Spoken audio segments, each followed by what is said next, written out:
moment you were born, your culture, and the moment you were born, your culture and your family and your environment and your educational system begins to form your belief system.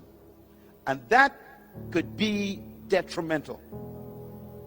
Because if your culture and your environment does not teach you the truth, then you will believe a lie, even about yourself. And your belief system becomes your personal philosophy, out of which you influence other people. And that's why the foundation of your public leadership is determined by your private belief system. And that is why I am teaching you carefully, line by line, to challenge your ideas about yourself. Because you came out of a history, just like I did, where we were formerly oppressed by colonial imperialism, which taught us some ideas that were not true about you. You were trained to be maids and yardmen and farmers and workers on plantations and serving tea and cooking for people. You were not trained to own a business and build a company and lead a country and buy your own oil field or invest in your own gold mine. It's always somebody else doing it, because you've been trained that you cannot and should not try to own an oil company. And so we accept the idea. So our philosophy says we cannot own that. So we have been trained to be an employee, not an employer. As a matter of fact, we've been so brainwashed by the wrong philosophy that we are afraid to own things.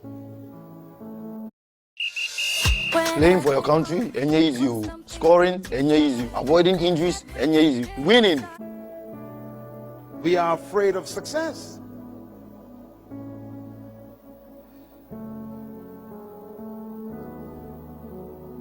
Even the religion we were taught reinforced our lack of self-belief.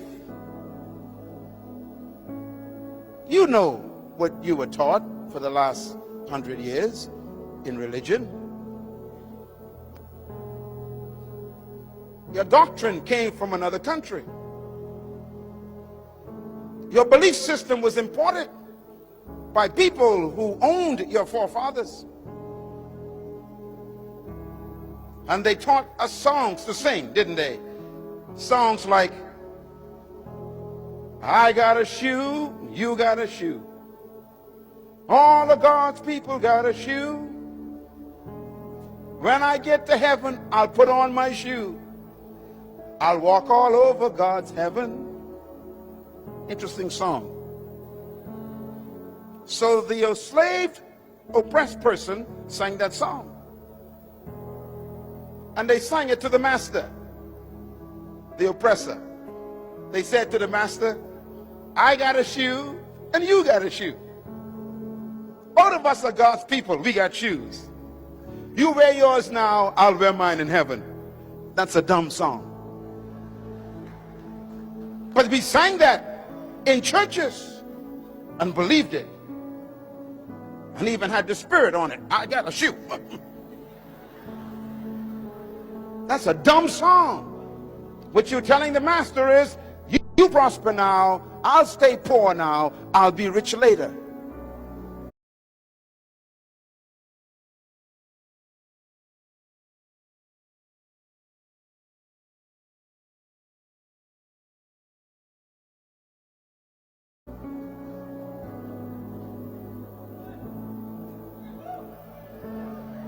something's wrong with that philosophy.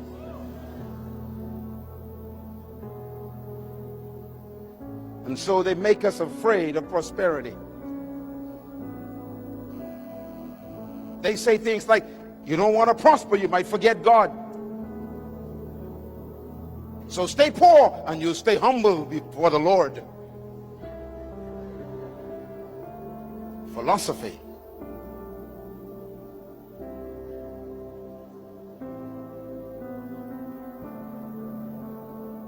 As a man thinks, so he leads.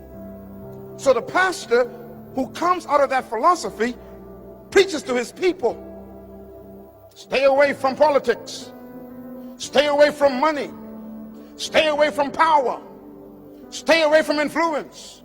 Just hang on until Jesus comes.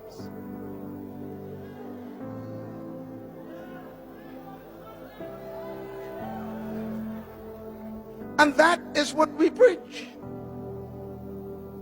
We actually preach to our people that they should not be leaders. And they should not own. And they should not have influence. And that's why the Creator sent me to talk to my cousin. You are a ruler. You are a owner. You are an employer. You can run any business.